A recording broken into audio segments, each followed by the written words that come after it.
Ананас арқа аурулары мен омыртқаға пайдалы. Бәріңізге ассалаумағалейкум. Сіздермен керек арнасы. Видеоны көрмес бұрын лайк басып, пікір қалдырып, қоңыраушаны басып қойыңыз. Ананас пен ананас шырыны арқа аурулары мен омыртқаға пайдалы екен. Бұл жайында арнайы зерттеу жүргізген америкалық ғалымдар мәлімдеді.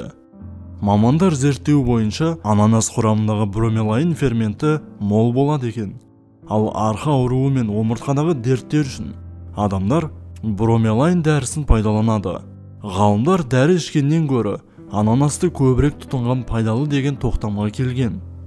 110 мл ананас шырынын ішкеннен кейін-ақ арқадағы аурудың басылғанын байқауға болады. Ол ананас секілді кез келген ауырсынуды басатын дәрінің балама әдісі барын алға тартады. Арқа ауырғанда немесе омыртқа ауырсынуы кезінде ананасты көп жеу немесе шырынын ішу тиімді болғанмен, қимыл қозғалыста болмаса пайдасы тие қоймайды.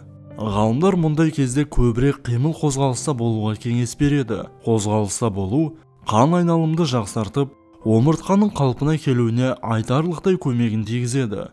100 грамм ананастың шамамен 80% дәруменге толы. Әсіресе С дәрумені көп. Сонымен қатар жемістің құрамында жүйке жүйелері мен иммундық жүйелердің қалыпты жұмыс жасауына көмектесетін B1 дәрумені, B6 дәрумендері де бар. Ананастың құрамында мынадай минералды заттар бар: кальций, калий, мыс, темір, магний, фосфор және марганец.